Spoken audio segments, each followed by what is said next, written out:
उत्तराखंड के सिलक्यारा टनल में चल रहा राहत और बचाव कार्य आखिरी चरण में है। सुरंग में फंसे 41 मजदूरों को कभी भी बाहर निकाला जा सकता है।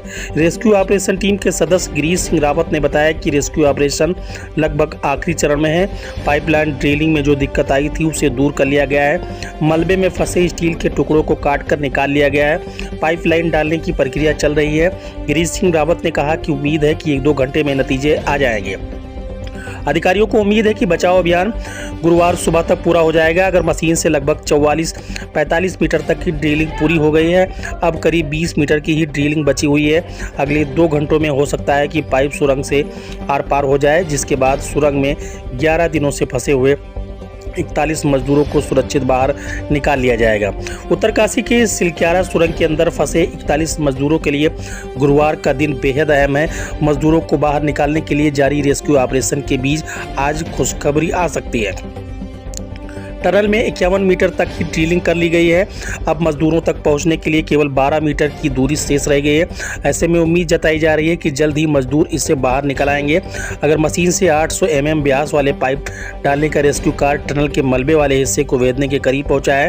बुधवार देर शाम तक करीब 48 मीटर मलबे वाले हिस्से तक 800 mm व्यास वाले 8 पाइप डाले जा चुके हैं।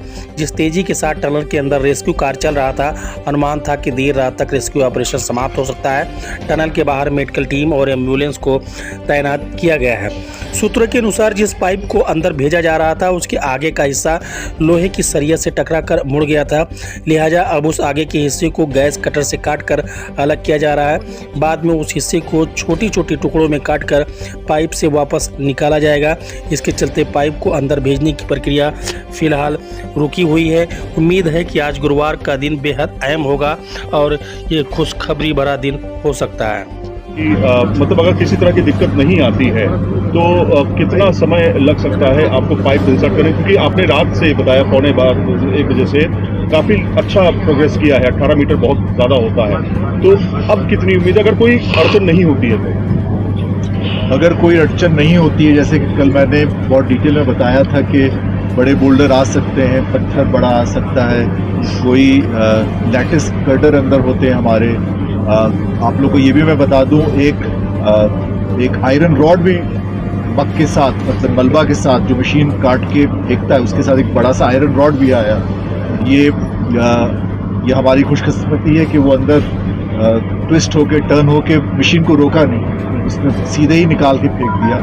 तो बड़ी सारी अड़चनें आ सकती है, लेकिन अगर ना आए, और उम्मीद करते हैं कि अगले देर रात्रि तक या कल सवेरे कुछ अच्छी खबर हम सबको मिले और हम सब जो हम अपनी मेहनत इतनी की है, सबने इतनी सब्र से इतने दिन अभी गुजारे काटे हैं, तो खुशी का मौका जल्द से जल्द देखने को मिला। इसमें सर 18 मीटर की जो हमारी प्रोग्रेस हुई है, एग्जैक्ट इसमें कितना टाइम लगा है?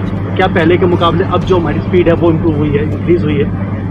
देखिए, जो पाइप जो पुश किया जाता है या अगर जो ड्रिलिंग करता है उसमें ज़्यादा समय नहीं लगता है। समय लगता है कि जब आप 6 मीटर का पाइप अंदर डालें, फिर उसके बाद पिछले वाली जो पाइप गई आगे उसके साथ वेल्डिंग करना होता है अगली पाइप को, उसमें सबसे ज़्यादा समय लगता है। और वेल्डिंग सबसे ज़रूरी है, सबसे ध्यान से करना है, क्योंकि वेल्डिंग को कम से कम पाइप की मजबूती या उससे ज़्यादा मजबूती देना है, क्योंकि वो एक वीक पॉइंट हो सकता है। जैसे कि कल शाम हमने बताया था कि हमारी 800 mm की पाइप हम 900 mm डाया पाइप के अंदर हम पुश कर रहे थे, और वो करीबन 21 मीटर 900 mm डाया की पाइप पहले से मौजूद थी।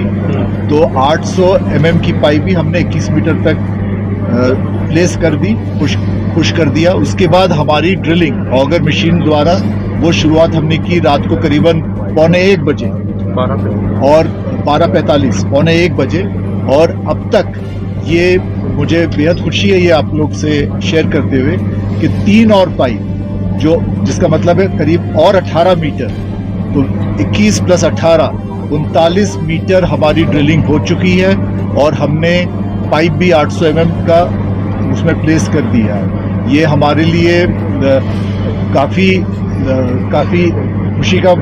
खुशी की बात है कि हम और तेज़ी से आगे बढ़ रहे हैं। लेकिन जैसे कि मैंने कल भी आप लोग से कहा था, जब तक कि हम 45-50 मीटर तक ना पहुँचे तब तक हम उस मजबूती से शायद ना बोल पाए, तो शाम या रात्रि को हम जो आपसे फिर आएंगे, मिलेंगे, बात करेंगे, हम जो भी शेयर करेंगे बुलेटिन आपसे।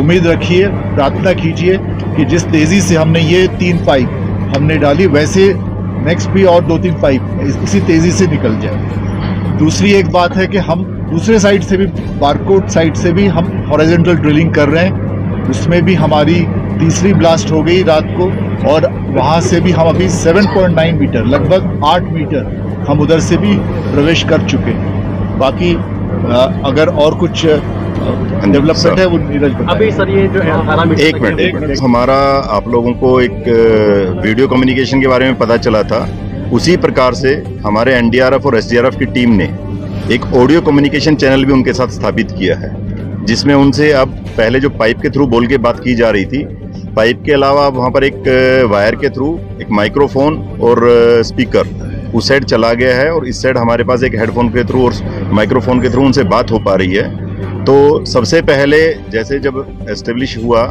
तो हमारे डॉक्टर्स ने भी उनसे बात की, उनका सभी का स्वास्थ्य का हालचाल जाना, तो जो भी 1-2 मेडिसिन की रिक्वायरमेंट उनके द्वारा और बताया गया तो उसके अनुसार उनको पहुंचाई गई। जैसे थोड़ा 1-2 कॉन्स्टिपेशन क्योंकि इतने दिन से खाने में कम खा पा रहे थे, तो कॉन्स्टिपेशन का था, तो वो तत्काल उनको पहुंचाया गया। तो डॉक्टर्स ने बात की। अभी उनके लिए जैसे जो एक मेंटल हेल्थ का भी एस्पेक्ट होता है, उसके लिए जो हमारे एक्सपर्ट हैं उन्होंने भी बात की है, और क्योंकि इमीडिएटली एक साथ बात ना करके थोड़े थोड़े समय में बात की जा रही है, ताकि आराम से वो लोग एक एक करके बात कर पाएँ। तो एक एक करके सभी से बात करने का उनका अभी टारगेट है कि सभी से एक बार जो भी एक उनकी मेंटल हेल्थ का एस्पेक्ट जानने के लिए एक साइकेट्रिस्ट जो हैं, एक्सपर्ट हैं, वो बात करेंगे। इसके अलावा उनसे मैंने स्वयं बात की है, उनके जो हेड हैं हमारे खुले सर ने उनसे बात की है, तो उनका काफ़ी अच्छे वो मोटिवेटेड हैं, काफ़ी इस समय अपने इस रेस्क्यू अभियान के बारे में जानकर उनमें थोड़ा उत्साह भी बना है जब से पाइप डाला है, तो वो बहुत ही पॉजिटिव है। सबसे